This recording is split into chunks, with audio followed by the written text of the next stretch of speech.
Hello students, Indian polity class में सबका स्वागत है। आज हम लोग इंडियन पॉलिटी क्लास शुरू कर रहे हैं।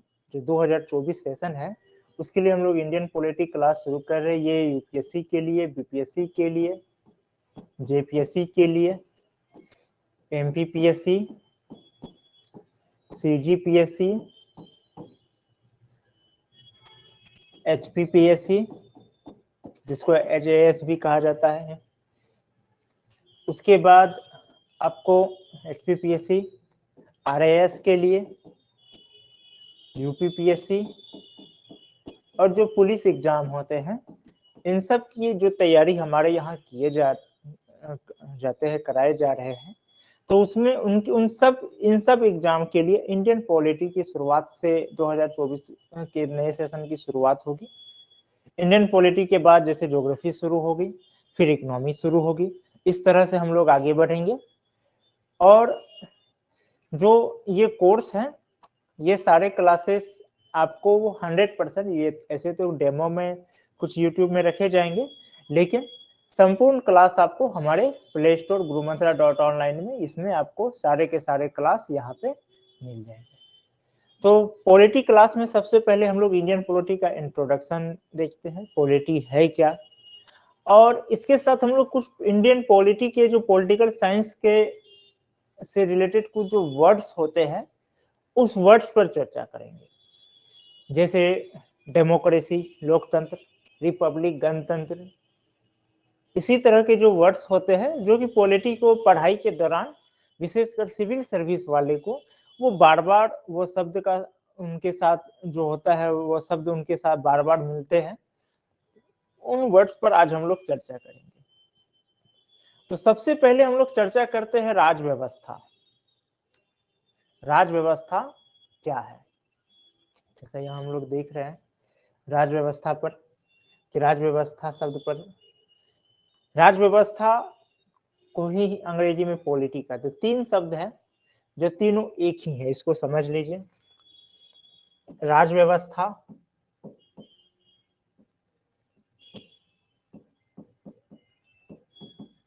एक होता है राज्य व्यवस्था। राज्य व्यवस्था ये भी यही है। एक होता है राज्य तंत्र, यहाँ राजतंत्र नहीं बोल रहे हैं, राज्य तंत्र। राजतंत्र और राज्य तंत्र दोनों अलग है, तो ये राज्य तंत्र। राजतंत्र जो होता है वो एक अलग होता है।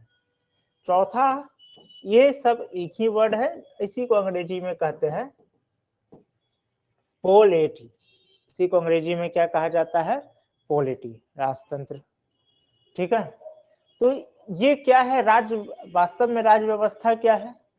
तो सामान्य शब्द में कहें, अगर सामान्य भाषा में कहा जाए राज्य व्यवस्था क्या है, तो सामान्य भाषा में राज्य व्यवस्था का एक ही परिभाषा निकलेगा, और वो है कि वो नियम अथवा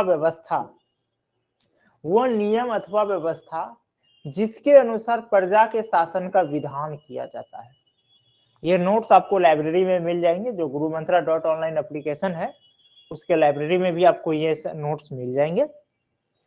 तो सामान्य शब्द में राज्य व्यवस्था का एकदम एक लाइन में कहा जाए परिभाषा, तो वो नियम अथवा व्यवस्था जिसके अनुसार प्रजा के शासन का विधान किया जाता है। द रूल और system according to which the rule of the subject is legislated. ठीक है, यानी कि इसमें होगा क्या, यदि अगर इसको विस्तार में समझें तो राज्य ये क्या है? एक राजनीतिक इकाई है। राज्य व्यवस्था क्या है? एक राजनीतिक इकाई है। ठीक है, ये क्या है? पॉलिटिकल इंटिफाई। ठीक है, आइडेंटिफिकल पॉलिटिकल, ए पॉलिटीज इन आइडेंटिफिकल पॉलिटिकल इंटिफाई। ये क्या है? एक प्रकार की राजतंत्र क्या है? एक प्रकार की राजनीतिक इकाई है। ठीक है, इसमें क्या होगा? राजनीतिक इकाई से क्या तात्पर्य है कि कुछ लोगों का समूह होगा, और ये जो ग्रुप्स है, ये जो कुछ लोगों का जो ये समूह होगा, यानी कि जो ग्रुप ऑफ पीपल होंगे, ये इनका क्या होगा कि सामूहिक पहचान होता है, जिसको कि हम लोग सरकार, जैसे कहते हैं सरकार है। अब सरकार क्या, सरकार तो किसी को देख नहीं रहे हैं, तो वो एक क्या, एक पहचान है। जो भी शासन तंत्र में रहता है, हम लोग कहते हैं ये सरकार का अंग है, तो सरकार क्या कोई व्यक्ति है? ऐसा तो है नहीं, वो क्या एक कह सकते सरकार क्या ये ग्रुप ही है, लोगों का एक ग्रुप है जिसका की एक पहचान है। अब ऐसा तो नहीं कि कोई भी 10 आदमी मिला और वह सरकार बन जाएगा, ऐसा तो नहीं है। उसका एक आइडेंटिटी है, जो एक विशेष ग्रुप है जिसका की एक आइडेंटिटी है, उसी को हम सरकार कहेंगे। और ये जो होगा उनको क्या होगा, इस ग्रुप को संसाधन को काबू करना और उनको प्रयोग करने में सक्षम होता है। और फिर ये ग्रुप क्या होता है, आपस में किसी पदानुक्रम के आधार पर, जैसे कोई बड़ा पोस्ट कोई छोटा पोस्ट, एक किस प्रकार का पदानुक्रम, एक ऐसा पदानुक्रम जिसमें क्या होगा, एक आदेश देने वाला होगा और एक उसमें आदेश लेने वाला। यानी कि एक सीनियर है, जैसे ये सीनियर है, ये आदेश दे रहा है किसको, ये अपना जूनियर को, फिर ये आदेश दे रहा है अपना जूनियर को, फिर ये आदेश दे रहा है अपना जूनियर को, फिर ये अपना आदेश दे रहा है अपना जूनियर को। ये तो इस तरह से क्या हो रहा है, ये पूरा ग्रुप वर्क कर रहा है और इसमें पोस्ट बना हुआ है। तो यही संगठन को क्या, ये जो प्रक्रिया है, ये जो इकाई है, ये जो प्रक्रिया हुआ, या कह सकते हैं ये जो सिस्टम मतलब व्यवस्था है, यही क्या है, राज व्यवस्था है। ठीक है, तो राज व्यवस्था में जब भी बात आ जाता है तो सबसे पहले फिर एक नया शब्द आ जाता है, फिर क्या, राज्य। जब राज व्यवस्था के बारे में हम लोग बात करते हैं तो यहाँ एक नया शब्द आता है, वो होता है राज्य यानी स्टेट। अब राज्य शब्द का प्रयोग ऐसे हम लोग किसके लिए करते हैं, प्रांतों के लिए कर देते हैं, जो विभिन्न प्रकार के प्रांत प्रोविंस होते हैं, जैसे उत्तर प्रदेश, तमिलनाडु, ये सब। लेकिन हम पहले भी बता चुके हैं, कई क्लास में बता चुके हैं कि वास्तव में राज्य क्या है। तो राज्य एक राजनीतिक शब्द है, भारत भी क्या एक राज्य है संविधान के अनुसार। वास्तव में देश जो हम लोग कहते हैं भारत देश है और इसमें 28 राज्य है, तो देश एक भौगोलिक शब्द है। इसका कहने का मतलब है कि भारत की जो सीमाएं है, हम जो ये कहते हैं कि भारत देश 28 राज्यों में बटा, इसका मतलब कि भारत की जो सीमाएं है, चारों तरफ की जो सीमाएं है, तो भारत की सीमाओं के अंदर का जो क्षेत्र है, ये क्षेत्र कितने भागों में बटा हुआ है। तो ये कितने भागों में बटा हुआ है भाई, 28 भाग और 8 केंद्र शासित प्रदेश। लेकिन भारत खुद में क्या है, राज्य है, क्योंकि राज्य क्या है, एक राजनीतिक शब्द है और देश भौगोलिक शब्द है, जो किसी क्षेत्र को या फिर कह सकते हैं कि एक निश्चित सीमा रेखा को बताने के लिए उसका प्रयोग किया जाता है। ठीक है, तो भारत क्या है, वो भी एक राज्य है और उसको कह सकते हैं कि उत्तर प्रदेश, तमिलनाडु, ये सब क्या है, प्रांत है, लेकिन हम लोग बोलचाल में राज्य का प्रयोग करते हैं। तो राज्य वास्तव में क्या है, तो राज्य क्या है, किसी समाज की राजनीतिक संरचना है। ये एनसीईआरटी के भी जब पॉलिटी क्लास पढ़ा रहे थे तो उसमें भी बताए थे कि राज्य क्या है, समाज की राजनीतिक संरचना है। समाज की राजनीतिक संरचना है, तो वो भी बताए थे कि राजनीति क्या है। तो राजनीति का अर्थ एनसीईआरटी क्लास में बताए थे, सामान्य शब्द एक बार फिर से रिवाइज करा देता हूं कि राजनीति का से तात्पर्य होता है स्ट्रगल। राजनीति से तात्पर्य क्या होता है, स्ट्रगल, संघर्ष। संघर्ष क्या है, समस्याओं को निदान करने के लिए, सत्ता के लिए यानी शक्ति के लिए, सुरक्षा के लिए भी राजनीति होती है। तो कहने का अर्थ यह है कि जब समाज का राजनीतिक संरचना होता है तो वही क्या कहलाता है, क्योंकि जब समाज बना तो समाज में समस्याएं आई, उस समस्याओं को निदान करने के लिए संस्थाएं बनी, उन संस्थाओं को शक्तियां दिया गया, फिर उन संस्थाओं में जो पद थे उनके लिए भी संघर्ष हुआ। आज भी होते हैं ना कि भाई हमको एमएलए बनना है, वो कहता हमको बनना, राजनीति हुई, संघर्ष हुआ। और वो संस्थाएं का क्यों बनी, सुरक्षा के लिए भी बनी। तो जो समाज की राजनीतिक संरचना है उसी को क्या कहते हैं, राज्य कहते हैं। ठीक है, राज्य के बारे में आगे और भी विस्तार से पढ़ेंगे। अभी फिलहाल हम लोग राज्य व्यवस्था को समझ, तो राज्य व्यवस्था क्या है, तो राज्य व्यवस्था सिंपल में कह सकते हैं कि वो नियम अथवा व्यवस्था जिनके अनुसार प्रजा के शासन का विधान किया जाता है, ये हो गया राज्य व्यवस्था। ठीक है, अब हम लोग चलते हैं आगे। एक कुशल राज्य व्यवस्था का तर्क, एलिमेंट्स ऑफ इफिशिएंट पॉलिटी, यानी कि एक अच्छी राज्य व्यवस्था हम कैसे कह सकते हैं कि एक राज्य व्यवस्था अच्छी राज्य व्यवस्था है। ठीक है, इसके लिए क्या क्या होना चाहिए, तो सबसे पहला क्या होना चाहिए कि जनता शिक्षित होना चाहिए। लेकिन केवल शिक्षित होने से एक कुशल राज्य व्यवस्था नहीं बनेगा। आज तो इंडिया में 75% से ज्यादा साक्षरता दर है, फिर भी हमारे यहाँ एक कुशल राज्य व्यवस्था नहीं है। क्यों नहीं है? क्योंकि हमारे आज भी क्या है कि यहाँ लोग अपने बारे में एक समाज व्यक्तिगत तौर पे ज्यादा सोचते हैं, सामाजिक तौर पे कह सकते हैं कम सोचते हैं। और राज्य क्या है? समाज की ही राजनीतिक संरचना है। तो जब तक हर व्यक्ति सामाजिक तौर पे ना सोचेगा, कभी भी वह राज्य का राज्य व्यवस्था बेहतर नहीं हो सकता है। तो जनता शिक्षित होने के साथ साथ क्या हो, राज्य के प्रति जागरूक रहे। जनता राज्य के प्रति जागरूक रहे, अपने संविधान के प्रति आदर रखे, जो इस देश का संविधान है उसके प्रति आदर रखे। राज्य की शासन व्यवस्था भ्रष्ट एवं स्वार्थी लोगों में निहित न हो। ठीक है, सब कुछ है, शिक्षित भी है, जागरूक भी है, संविधान के प्रति आदर भी है, लेकिन जो लोग सिस्टम में बैठे वही भ्रष्ट है, तब वही सेल्फिश है। राज्य में आय का साधन हो, अगर आय का साधन नहीं होगा राज्य में, समझिए आय का साधन यदि ना हो, सब है आय का ही साधन नहीं है, तो नतीजा क्या होगा? बेरोजगारी बढ़ेगी। तो जब बेरोजगारी बढ़ेगी तो स्वाभाविक है कि लोग क्राइम बढ़ेंगे, लोग स्वार्थी अपने आप होते चले जाएंगे। जब स्वार्थी होते जाएंगे तो भ्रष्टाचार भी अपने आप बढ़ेगा। तो इसलिए राज्य में क्या होना चाहिए? आय का साधन होना चाहिए, एकता एवं बंधुत्व का भाव रहे, यानी सामाजिक रूप से जुड़ा रहे। ऐसा नहीं कि सब कुछ है, शिक्षित है, संविधान के प्रति भी है, सब है, लेकिन आपस में ही लड़ रहे हैं। राज्य में प्राकृतिक आपदा एवं अन्य आपदाओं से लड़ने की क्षमता हो। अगर आपदा से लड़ने की क्षमता नहीं है तो नतीजा क्या होगा? राज्य की आर्थिक स्थिति गड़बड़ाएगी। जब राज्य में आर्थिक स्थिति गड़बड़ाएगी तो आय का साधन समाप्त होगा। जब आय का साधन समाप्त होगा तो बेरोजगारी छाएगी, लोग भ्रष्ट बनते जाएंगे, स्वार्थी होंगे, क्राइम की ओर बढ़ेंगे। इसलिए राज्य में आपदा एवं विपदाओं से लड़ने की क्षमता होना चाहिए। राज्य एवं राज्य की जनता विज्ञान एवं तकनीकी शिक्षा के प्रति जागरूक रहे। विज्ञान एवं तकनीकी शिक्षा के मतलब हुआ अंधविश्वास में ना रहे, रूढ़िवादिता में ना रहे, एक व्यवस्थित ज्ञान को लेके रहे, अपने आप को अपडेट करते रहे, तकनीकी शिक्षा के प्रति जागरूक रहे, टेक्निक से जुड़े, तब क्या होगा? उस राज्य की राज्य व्यवस्था बेहतर होगी।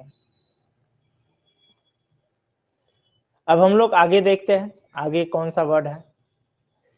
अब है राज्य व्यवस्था के 3 प्रमुख चुनौतियां, 3 मेजर चैलेंजेस ऑफ पॉलिटी। 3 प्रमुख चुनौती। 3 प्रमुख चुनौती क्या है भाई? तो किसी भी राज्य का सबसे पहला चुनौती होता है कानून बना। जैसे देखिए हम लोग ये पढ़ते हैं कि शासन के 3 अंग होते हैं, ठीक है? कौन कौन होते हैं शासन के 3 अंग? कार्यपालिका सबसे पहले, विधायिका, ठीक है, लेजिस्लेचर, कार्यपालिका,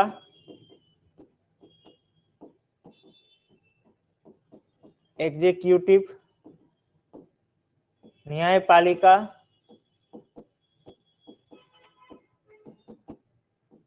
ज्यूडिशरी।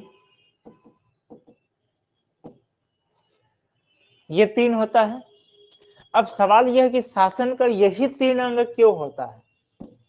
चाहे कैसी भी शासन व्यवस्था, राजतंत्र हो, लोकतंत्र हो, तानाशाही हो, या फिर किसी पार्टी का ही शासन चल रहा है, शासन व्यवस्था जैसा भी हो, लेकिन शासन के 3 अंग ही होते हैं, विधायिका, कार्यपालिका, न्यायपालिका। तो सवाल ये है कि ये ही 3 अंग क्यों होता है, चौथा अंग क्यों नहीं होता है?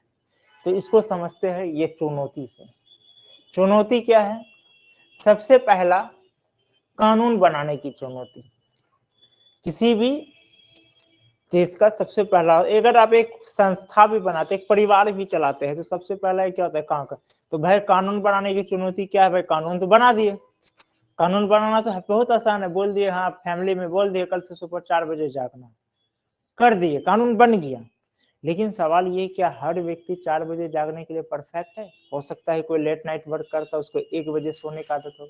एक नियम बना दिए 7 बजे तक नाश्ता कर लेना, नहीं तो किसी को नाश्ता नहीं बनाना मिलेगा। ये आसान है कानून बनाना, लेकिन ये देखना कि क्या 7 बजे तक हर व्यक्ति जागने के लिए परफेक्ट है? ऐसा तो भी हो सकता है कि हर कोई 7 बजे जागने के लिए परफेक्ट ना हो, कोई लेट नाइट वर्क कर रहा है। तो चुनौती यही है कि हमें कानून इस तरह से बनाना है कि जो हर वर्ग उस पर क्या सेट हो जाए, उसको स्वीकार कर ले, थोड़ा सा दिक्कत हो, तकलीफ ही सही लेकिन हर वर्ग स्वीकार कर ले, सबको ध्यान में रखते हुए। कानून बनाने की सबसे पहली चुनौती ये, कानून बनाना आसान है लेकिन उस कानून में सबको सेट करना, कानून बनाना बहुत आसान है लेकिन कानून में सेट करना ये आसान नहीं है। तो ये कानून बनाने का एक चुनौती है। इस चुनौती के लिए क्या करते हैं, शासन का कौन सा अंग बना, विधायिका, लेजिस्लेचर। इसी कानून के लिए, इसी चुनौती को समाप्त करने के लिए कौन सा बना, विधायिका, लेजिस्लेचर। ठीक है, अब है कि कानून बन चुका है, कानून बना, लेकिन लागू करना भी आसान नहीं है ना। अब नियम बना दिए है कि सबको 7 बजे जाग जाना है, 9 बजे तक सबको ब्रेकफास्ट कर लेना, नहीं तो नहीं। लेकिन अब पता चला कि कोई बेचारा, उसका नींद ही नहीं खुल रहा 7 बजे, अब वो बेचारा बोल रहा है कि देखिए हमको, वो बेचारा बोल रहा है कि देखिए हमको, मेरा नींद, हमको कोई जगा दीजिएगा 7 बजे तक तो ठीक है, नहीं जगा पाए तो फिर दिक्कत है। अब वो बेचारा चाहता है कि हम 7 बजे जागे, 3-4 अलार्म भी लगा लिया लेकिन नींद खुल नहीं रहा, ऐसा भी होता है। तो उस यानी कि कानून को बनाने से ज्यादा समस्या क्या है, कानून को लागू करना। बड़ी चुनौती क्या है, कानून को लागू करना और उनके अनुसार शासन कार्य को चलाना। अब है कि आदमी 7 बजे जाग भी गया है लेकिन पता चल रहा है कि जो ब्रेकफास्ट है, नियम तो बन गया 9 बजे तक, लेकिन ब्रेकफास्ट ही रेडी हो रहा है 10 बजे। पता चला नींद से भी गए, टाइम भी गया और ब्रेकफास्ट भी लेट से गया। तो दूसरा चैलेंज इसलिए क्या होता है, कानून के अनुसार शासन कार्य को संचालन करना, governance according to law, challenge to conduct business.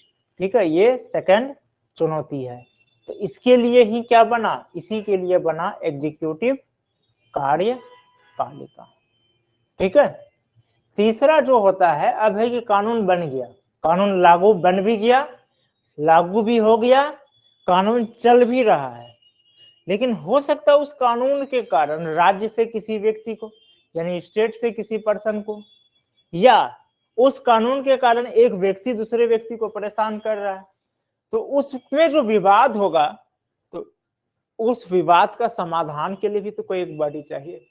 तो वही तीसरा बॉडी क्या है, न्यायपालिका, ज्यूडिशरी। उम्मीद है आप लोग समझ गए होंगे कि शासन के 3 ही अंग क्यों होते हैं, चौथा क्यों नहीं होता है। अच्छा, बार बार पेन गिर रहा है, शायद कोई गेस्ट आने वाले इधर।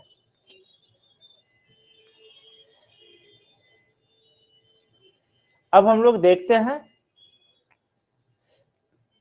नए टर्म्स में। नया टर्म्स क्या है, राज्य, स्टेट। इसके बारे में बैक में भी बताए थे, पीछे भी थोड़ा बहुत चर्चा किए। अब देखते हैं इसमें थोड़ा सा विस्तार से।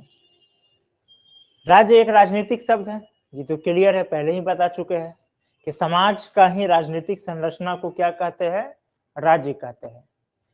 ठीक है, समाज का है राजनीतिक संरचना, पॉलिटिकल स्ट्रक्चर, ठीक है, ऑफ ए सोसाइटी। ये क्या है, एक अमूर्त अवधारणा है, एब्स्ट्रैक्ट कंसेप्ट है। अमूर्त अवधारणा यानी जिसको हम समझ सकते हैं, बौद्धिक स्तर पे समझ तो रहे कि ये भारत है, ये अमेरिका है, लेकिन देख नहीं सकता। बोले देख तो रहे, तो वो अब भूमि को देख रहे हैं। अब उदाहरण के तौर पे 1947 से पहले भारत कहाँ था, पाकिस्तान भी भारत था, बांग्लादेश भी भारत था। 47 के बाद अब भारत यहीं तक रह गया। कहने का अर्थ यह है कि राज्य इसलिए कहा गया, ये क्या एक अमूर्त अवधारणा है जिसको हम लोग बौद्धिक स्तर पर समझ सकते हैं लेकिन देख तो नहीं सकते हैं। यानी कि एक समाज का एक राजनीतिक संरचना है, समाज को हम देख रहे हैं, ये समाज है, वहां पे लोग हैं, सब कुछ देख रहे हैं, लेकिन उस समाज का जो वो राजनीतिक संरचना है, हम उसको बौद्धिक स्तर पर हम लोग समझ सकते हैं लेकिन देख नहीं सकते। इसलिए कहा जाता है ये क्या है, अमूर्त अवधारणा है, ये एब्स्ट्रैक्ट कंसेप्ट है। ठीक है, अब हम लोग देखते हैं राज्य के तत्व। आप कैसे कहेंगे किसी को कि राज्य का तत्व क्या है, तो सामान्य तौर पे अभी हम लोग राज्य का 4 तत्व मान के चलते हैं। कौन कौन सा, भूखंड, जनसंख्या, भूखंड, सरकार, प्रभुसत्ता। लेकिन बता दें कि यह सर्वमान्य है, लेकिन सारे राजनीतिक विद्वान के अनुसार नहीं है। अलग अलग राजनीतिक विद्वान राज्यों के अलग अलग तत्व बताए। जैसे हम लोग देखते हैं विलोबी के अनुसार, यदि हम लोग विलोबी महोदय के अनुसार चले, अकॉर्डिंग टू विलोबी, ये कहता है सामाजिक दृष्टि से एकता में बंधा हुआ जन समुदाय, सामाजिक दृष्टि से एकता में बंधा हुआ जन समुदाय सरकार या शासन तंत्र के रूप में एक राजनीतिक व्यवस्था, सामाजिक दृष्टि से एकता में बंधा हुआ जन समुदाय सरकार या शासन तंत्र के रूप में एक राजनीतिक व्यवस्था शासनाधिकारियों के कर्तव्यों और अधिकारों की सीमा निश्चित करने वाले नियमों का लिखित या अलिखित संकलन। यानी क्या हुआ, शॉर्ट में अगर समझे तो विलोबी महोदय कहना चाह रहा है कि एक राज्य के लिए क्या क्या तत्व हो, जनसंख्या हो, लेकिन ये जनसंख्या कैसे हो, सामाजिक यानी कि एक समान हो, सामाजिक दृष्टि से एक समान हो, सामाजिक दृष्टि से एक समान हो। कहने का अर्थ ये कि आज का भारत है, यहाँ भी जनसंख्या है, लेकिन सामाजिक दृष्टि से सब एक समान नहीं है, अलग अलग है। किसी का कुछ कल्चर है, किसी का कुछ भाषा है, नॉर्थ इंडिया अलग है, साउथ इंडिया अलग है, नॉर्थ ईस्ट का अलग है, सबका अलग कल्चर है, अलग लैंग्वेज है, सब सामाजिक दृष्टि से एक नहीं है, लेकिन हम सब फिर भारत के हैं नागरिक। लेकिन विलोबी महोदय कह रहे हैं नहीं, सामाजिक दृष्टि से एक जैसा समुदाय होना चाहिए। यानी ये जनसंख्या की तो बात कर रहा है, लेकिन साथ में ये भी कह रहा है कि उनकी कल्चर एक जैसा रहना चाहिए। फिर कह रहा सरकार होना चाहिए, दूसरा तत्व ये बता रहा है या तो सरकार होना चाहिए, सरकार, या फिर सरकार नहीं भी तो शासन तंत्र के लिए कोई एक व्यवस्था होनी चाहिए, एक राजनीतिक व्यवस्था होनी चाहिए। सरकार मानिए या संविधान मानिए, जो कहिए, ठीक है। तीसरा, फिर तीसरा में ही इसका, तीसरा में भी वही फिर वह संविधान की बात कर रहा है कि एक नियम कानून होना चाहिए, यानी कि तीसरा है कि इसका एक नियम कानून होना चाहिए, लिखित या अलिखित जो भी हो, एक नियम कानून होना चाहिए। ये विलोबी यानी विलोबी महोदय के अनुसार जनसंख्या, सरकार, संविधान। जनसंख्या कैसे, सामाजिक दृष्टि से एकता में बंधा हुआ, ठीक है। अब आप चलते हम लोग दूसरे महोदय देखते हैं, दूसरा महोदय क्या कह रहा है। सिजविक महोदय की बात करें तो सिजविक महोदय कह रहे हैं गवर्नमेंट, भूखंड, जनता, ठीक है। ये संविधान की बात नहीं कर रहे। विलोबी महोदय वो भूखंड की बात नहीं कर रहा था, विलोबी महोदय का भूखंड हो या ना हो कोई बात नहीं, लेकिन सामाजिक दृष्टि से बंधा हुआ होना, यानी कि जहां एक जा रहा सब जा रहा है। जैसे घुमक कर लो, उन लोग जहां जाता है पूरा का पूरा टोली जाता है, कोई एक दो नहीं जाएगा, तो बिल्कुल वही कह रहा है सामाजिक दृष्टि से, वो विलोबी के अनुसार। और सिजविक के अनुसार क्या है कि नहीं, इनके अनुसार संविधान, ये संविधान को हटा दिया, लेकिन भूखंड होना चाहिए। अब है बुलंद सलीम महोदय, बुलंद सलीम महोदय के अनुसार भूखंड भी होना चाहिए, जनता भी होना चाहिए, और उसमें एकता और संगठन, यानी कि उसमें कोई ऑर्गेनाइजेशन भी होना चाहिए, यानी ऑर्गेनाइजेशन जो कि उस पर शासन करे। यानी एक तरह का ये फिर वही कह रहा है जो लगभग ये कह सकते हैं कि ये सिजविक और विलोबी का मिला के कह रहा है, ठीक है। सिजविक से कह रहा है कि भूखंड होना चाहिए, जनता होना चाहिए, ठीक है, और विलोबी से कह रहा है कि एकता और यानी शासन चलाने के लिए कोई होना तो चाहिए। गेटल के अनुसार, गेटल के अनुसार, ठीक है, जनता भी होना चाहिए, प्रदेश भी होना चाहिए, सरकार भी होना चाहिए, संप्रभुता भी होना चाहिए। डॉक्टर गवर्नर जो है उनके अनुसार, जो कि आज के डेट में सर्वमान्य है, आज हम लोग उसी को मान के चलते हैं। किनके अनुसार, गवर्नर महोदय के अनुसार। गवर्नर महोदय के अनुसार मनुष्यों का समुदाय यानी जनसंख्या, पॉपुलेशन, एक निश्चित अस्थायी प्रदेश, भूखंड यानी प्लॉट, ठीक है, आंतरिक एवं बाहरी प्रभुता, प्रभुत्व संपन्न, ठीक है, सोवरेनिटी, ठीक है, चाहे ना तो उनको कोई आंतरिक रूप से कोई ये कर सके, यहाँ गलती आ गया है, यहाँ पे नहीं होगा, ये सोवरेनिटी होंगे, या फिर ना ही इसको कोई बाहरी रूप से दबा सके, ठीक है। एक राजनीतिक संगठन जिसके द्वारा जनता की सामूहिक इच्छा की अभिव्यक्ति हो सके और उसे कार्य रूप में परिणत कर सके, यानी सरकार, गवर्नमेंट, ठीक है। तो ये और गवर्नर ही जो बोले, इसी को फिर कौन बोला, इसी को गेटल भी दिया है। तो यानी कह सकते हैं कि वर्तमान समय में जो राज्य के तत्व हम लोग लेके चलते हैं, क्या क्या लेके चलते हैं, जनसंख्या, भूखंड, सरकार, प्रभुसत्ता, ये किनके अनुसार है, गवर्नर और गेटल। तो अब सवाल ये है कि क्या बलनसली, सिजविक, विलोबी ये सब गलत थे? गलत नहीं थे। राजनीति परिस्थिति का खेल है। राजनीति क्या है, परिस्थिति का खेल है। अब आज से कुछ साल पहले इंडिया में था कि भाई भारत को सिर्फ कांग्रेस चला सकती है। कुछ ही राज्य 1967 में फर्स्ट टाइम था जब कांग्रेस में 7 या 8 स्टेट ऐसे थे जहां उसकी सरकार नहीं थी। आज 7 या 8 स्टेट भी नहीं है जहां उनके, तो वही है, पार्टी वही है। ऐसी नहीं कि वो पार्टी की विचारधारा बदल गई, कुछ ऐसा नहीं है। कल सब कुछ हुई, लेकिन परिस्थितियां बदली, नई जनरेशन आई, नई सोच आई, लोग अब उसको स्वीकार करना कम कर दिए या छोड़, या फिर लोग अलग ऑप्शन ढूंढे। तो कहने का अर्थ यह था कि पॉलिटिक्स परिस्थिति का चीज, ऐसा नहीं है कि अब जब कांग्रेस शासन कर रही थी, जब कांग्रेस की चुनी जा रही थी तब तो वो लोग गलत थे चुनने वाले, या तब पार्टी ज्यादा सही थी आज गलत है। तब भी पार्टी सही थी आज भी सही है, तब भी लोग सही थे आज भी सही। सब खेल है परिस्थिति का। तो ये लोग जो है, ये लोग अपने अपने परिस्थिति को जैसे जैसे देखे, उस हिसाब से वो क्या किए, अपना अपना राय दिए। हम लोग आज के डेट में गवर्नर को लेकर चलते हैं। अब एक और शब्द है विधि का शासन। ठीक है, एक और देखते हैं, विधि का शासन, रूल ऑफ लॉ। इसमें यह होता है कि विधि शासन या कानून का शासन, इसको कानून का भी शासन कहते हैं। यानी कानून सर्वोपरि है तथा वो सभी पर लागू होगी। जैसे भारत में कानून सर्वोपरि है, जो कानून बना रहा है उस पर भी वो लागू होगा। यानी जो एमपी संसद में बना रहे या जो एमएलए जो विधानसभा में बना रहे हैं, तो जो कानून वो बना रहे उस पर भी लागू होगा।